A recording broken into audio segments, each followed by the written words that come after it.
పోరాటం చేయాలి తప్ప చావుల మీద తద్దినాల మీద పేలాలు ఏరుకుందాం, పార్టీని బతికించుకుందాం, పార్టీని కాపాడుకుందాం అనే నైజాన్ని మేము తీవ్రంగా వ్యతిరేకిస్తాం.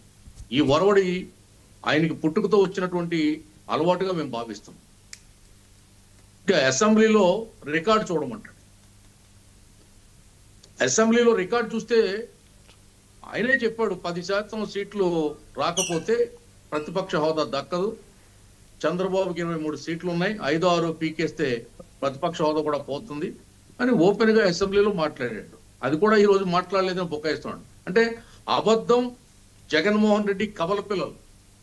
అబద్ధం ముందు పుట్టింది, తర్వాత జగన్మోహన్ రెడ్డి తర్వాత పుట్టాడు. మనం పూర్వం చూస్తే సార్, ఈ సర్కస్ లో జోకర్ ఉండేవాడు, తోలుబొమ్మలాట్లో చుట్టుపోలుగడు ఉండేవాడు. ఇప్పుడు సినిమాల్లో కమెడియన్ వచ్చారు. ఇది కాకుండా అనేక గ్రామీణ కళాకారులు ఉండేవారు, పగటి వేషగాళ్ళు, బుడబొక్కలోళ్ళు, ఈ విధమైనటువంటి కొమ్మదాసరి, ఇటువంటి పిట్టల దొరలు, ఇటువంటి కళాకారులు ఉండేవారు. అటువంటి అటువంటి కళాకారులు, అటువంటి కమెడియన్లు, జోకర్లు, పప్పూన్లు, జుట్టుపోలుగాళ్ళు వైసీపీ పార్టీలో పుట్టారు. వైసీపీ పార్టీలో పుట్టి ఇప్పుడు రాష్ట్రంలో రాజకీయ వీధి భాగోత్వాన్ని రెత్తి కట్టిస్తున్నారు. అదే జరుగుతుంది కదా, రాజకీయ వీధి భాగోత్వం ఇప్పుడు జరిగేది. ఏమిటండి ఏం మాట్లాడతారు వాళ్ళు? 11 సీట్లు వచ్చినాయి, ఏం మాట్లాడతాడు? చంద్రబాబు నాయుడు గారు సత్యమణి భువనేశ్వరి గారిని చూడు,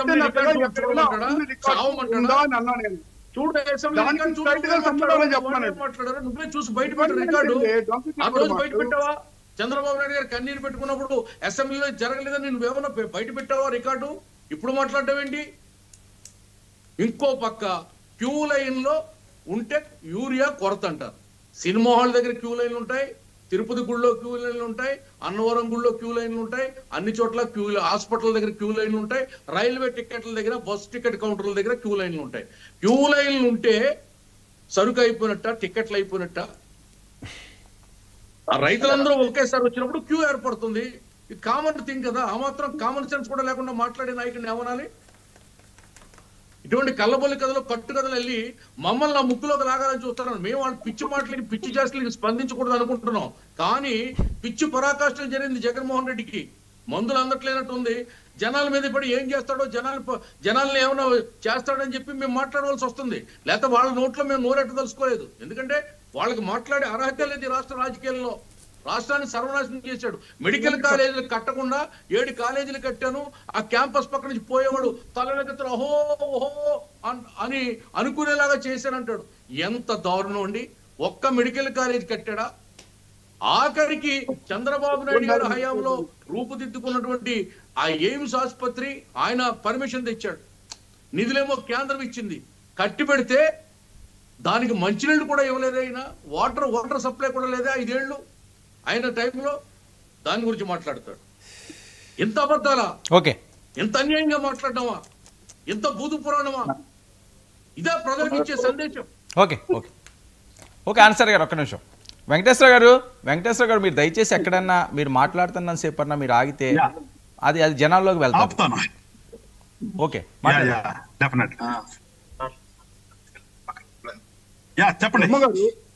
ఒక్క నిమిషం ఇస్తాను రాజశేఖర్ గారు, మీరు కంటిన్యూ చేయండి. ఇందా కట్ అయింది మీది వెంకటేశ్వర గారు.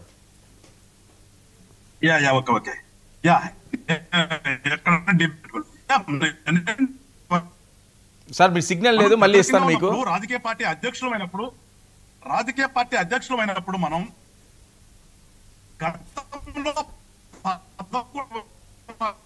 సార్ వెంకటేశ్వర గారు మీరు ఎక్కడైనా ఆగండి.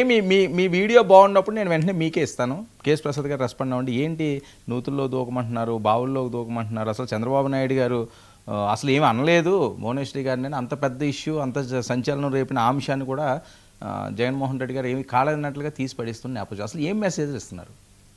ముందుగా 99 టీవీ ప్రేక్షకులకు నమస్కారం అండి. అలాగే ప్యానల్లో ఉన్న పెద్దలు, మిత్రులకి మీకు కూడా నమస్తే సార్. నేను 2 విషయాలు ఇక్కడ చెప్పదలుచుకున్నాను సార్.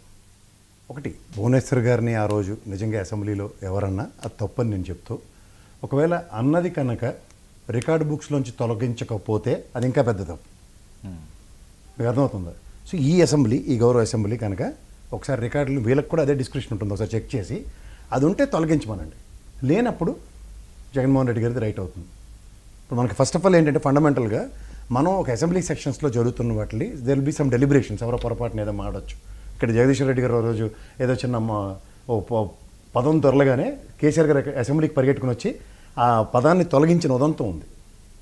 అలాగే ఒకసారి రాజశేఖర రెడ్డి గారు కూడా తల్లి గర్భం అన్న మాటని సెంటెన్స్ పూరించకపోయినా నెక్స్ట్ ఆ మాట విత్డ్రా చేసుకున్న ఉదంతాలు ఉన్నాయి. సో ఇది గౌరవ సభకి ఉన్న మర్యాద. కాబట్టి ఈరోజు కనుక అది రికార్డులో ఉండి ఉంటే, ఇందాక ఆనందసాగర్ గారు చెప్తూ నెక్స్ట్ డే దాన్ని ఎస్టాబ్లిష్ చేయాలంటే అది లేనప్పుడు ఎస్టాబ్లిష్ చేయలేరు. అదొక ఫస్ట్ క్లూ. అది రెండోది నిజంగా ఉందనుకున్నప్పుడు ఇప్పుడు ఈ ప్రభుత్వానికి సర్వ హక్కులు ఉన్నాయి, ఆ రికార్డులోంచి దాన్ని తొలగించి అఫీషియల్ నోట్ ఇవ్వమనండి. మూడోది మీరు చెప్తున్నట్టు ఆయన బావిలో దూకమని అన్న దగ్గర మనం ఒక సర్వసాధారణంగా ఇప్పుడు మనం చిన్న విషయం చెప్తూ ఉంటాం.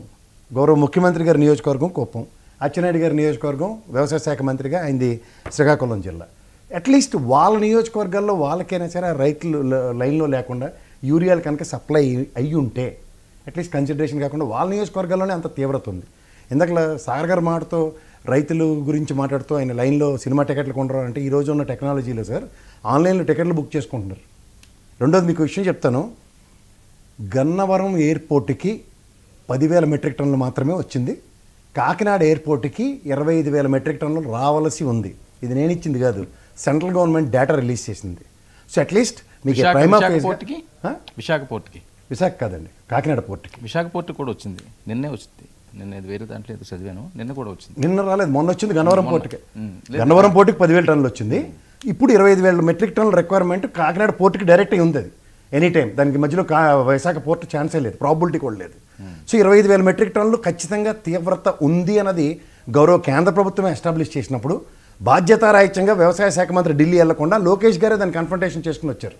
తర్వాత ఈ ఇష్యూ ఫ్లేరప్ అయిన తర్వాత గౌరవ ముఖ్యమంత్రి గారు నడ్డా గారితో మాట్లాడిన ఉదంతం ఉంది. అంటే కాదు, ఒక ఆంధ్రప్రదేశ్లోనే యూరియాకి సంబంధించి ప్రాబ్లం ఉందా, దేశవ్యాప్తంగా ఉందా? ముఖ్యంగా సదరన్ స్టేట్స్లో ఎక్కువ ఉంది. అదే ఒక ఏపీకి ఒకదాని, తెలంగాణకు కూడా ఇదే పరిస్థితి ఉంది. సో ఇక్కడ ఫస్ట్ ఆఫ్ ఆల్ ఏంటంటే వాళ్ళకి వివక్ష, చిన్న చూపు తెలుగు రాష్ట్రాల మీద. ఎందుకంటే తమిళనాడులో నాకు ఈ ప్రెజర్ కనబడట్లేదు వాళ్ళ దగ్గర, అండ్ కర్ణాటక కూడా ఈ తీవ్రత నాకేం కనబడలేదు. ఎందుకంటే వాళ్ళు మచ్ హెడ్ ఆఫ్ ఎనీథింగ్. ఉదాహరణకి మామిడికాయ రైతుల విషయంలో కూడా చూస్తే కర్ణాటక కుమారస్వామి గారు పార్టీలకు అతీతంగా కేంద్ర ప్రభుత్వంలో కేంద్ర మంత్రిగా ఉండి దానికి 14 రూపాయలు ఎలా ఇనిషియేట్ తీసుకున్నారో ఒకసారి సాధారణంగా ఉంది ఆ విషయంలో. సో ఇక ఆంధ్రప్రదేశ్కి వచ్చేసరికల్లా, తెలంగాణకు వచ్చేసరికల్లా బీజేపీ నిరంతరం వివక్ష చూపిస్తున్న దగ్గర మనం వివక్షకు గురవుతున్నాం. ఈ మాటకు వస్తే ఇప్పుడు మనకి చిన్న ప్రశ్న మన ఎగ్జామ్లో రాస్తున్నప్పుడు, అరే ఈ ప్రశ్న కూడా రాకపోతే మన ఫ్రెండ్స్ ఏమంటారు, ఇందులో నువ్వు దూకిరా, కాల్లో దూకిరా, లేకపోతే పెన్ క్యాప్ తీసి దూకిరా అన్న కోణంలో మాత్రమే చూడాలి తప్ప ఈ రాజకీయ పార్టీలు అకార్డింగ్ టు దేర్ కన్వీనియన్స్ వెళ్ళి ఇందులో పడిపోమని ఇట్లని మీరు విస్తృతంగాను విపరీతమైన చర్చలకి ధరలేపితే ఇట్లాంటి పదజాలాలు ఇటు అటు మాట్లాడతారు. ఇప్పుడు ఇంతకే ఎందుకు వెంకటేశ్వర గారు ఇందాక మాట్లాడుతూ ఆయన మాట్లాడితే మన సొగాల ప్రీతి మీద ఆయన మాట్లాడిన అంశం కనుక చర్చనీయాంశం చేస్తే it's a use debate in the entire states. మాటకి చెప్తున్నాను, రాజకీయ నాయకులు వీళ్ళకి వచ్చేసరికల్లా వీళ్ళు సత్సంగంలో మాట్లాడినట్టు మాట్లాడుతూ వాస్తవాలకు అతీతంగా ప్రవర్తిస్తుంటే మనం ఏం చేయలేకపోతున్నాం. ఎందుకంటే రాజకీయాల్లో నెక్స్ట్ తరం అంటే నాకు తెలిసి వెంకటేశ్వర గారికి next MP ticket, MLA ticket వస్తుంది అక్కడికి. ఎందుకంటే వాళ్ళు గుంటూరు ఇన్ఛార్జ్ కాబట్టి ఆయన కూడా ఈ పదజాలాలు ఎలా మాట్లాడారో తెలుసుకుంటే ఒక అడ్వకేట్ అయ్యి ఉండి మేము కూడా ఆశ్చర్యపడాలి. మా మోక ఆనంద్ సాగర్ గారు అనుకోండి, ఆయన ఎప్పుడూ అగ్రావేశాల్లోనే ఉంటారు, అగ్రజుడు, ఆ విధంగా డెలిబరేషన్స్ ఇచ్చాడని మేము చిన్నతనంగా మా చిన్నవాళ్ళు అన్నాళ్ళే అనుకోవచ్చు. కానీ వెంకటేశ్వర గారు లాంటి వ్యక్తి కూడా మాట్లాడుతుంటే ఎట్లా ఉంటుందంటే ఆలోచించవలసిన విషయం. అంచేత సార్ ఇవాళ ఉన్న ప్రస్తుత సర్కమ్స్టాన్సెస్లో రాజకీయాలు మాట్లాడే వాళ్ళు ఎవరైనా సరే ఆ భాషను అలవర్చుకుంటున్నారు. ఎందుకంటే మీరు న్యాయవాద వృత్తిలో ఉండి కూడా మీరు అలా మాట్లాడుతుంటే నేను ఖచ్చితంగా యాక్సెప్ట్ చేయను. I know you from years together. కానీ మీరు కూడా మనం మాట్లాడిన మాటలు కనుక గమనించుకోగలిగితే రాజకీయం అన్నది రంగు ఒంటికి పడితే ఆటోమేటిక్గా వస్తుంది అన్నది యాక్సెప్టెడ్ సిచ్యువేషన్. ఇక్కడ ఉన్న ప్యానల్లోనే అంటే మా కాకమాన్ నాగేశ్వరరావు అయితే నోట్లో నాలుగు ఉండదు, కానీ ఆయన ఎప్పుడు మాట్లాడలేడు. కానీ మా మోక ఆనంద్ సాగర్ గారి యొక్క ఆగ్రహవేశాలు నేను ఎన్నోసార్లు భరించాను, నాకు తెలుసు కూడా ఆయన సంగతి. అలాగే మీ విషయంలో కూడా మీరు డెలిబరేషన్స్ ఏ విధంగా ఇస్తారో తెలుసు, కానీ భాష విన్యాసాలకి లోనవుతుంది చూడండి. రాజకీయ ఆరంగేట్రంతో రాజకీయ పదవులు ఆస్వాదించిన తర్వాత, ఎందుకంటే పార్టీకి చిత్తశుద్ధి కలిగిన కార్యకర్తగా పనిచేసినంతకాలం మా వెంకటేశ్వరరావు గారి నుంచి ఇలాంటి లాంగ్వేజ్ వినలేదు. ఎప్పుడైతే గుంటూరు ఇన్ఛార్జ్ అవగానే భాష పదజాలం గారడీలకి నోచుకుంది. అంచేత సమన్వయం సముచితం కానిది సమన్వయం పరుచుకుని మాట్లాడే వాళ్ళు అన్న దగ్గర రాజకీయం అనే పదం ఆడవగానే నాయకుల్లో పరివర్తన వస్తుంది. ఆ పరివర్తనకి రాజకీయాలు బలవుతున్నాయా, నాయకుల యొక్క పదవిన్యాసానికి రాజకీయాలు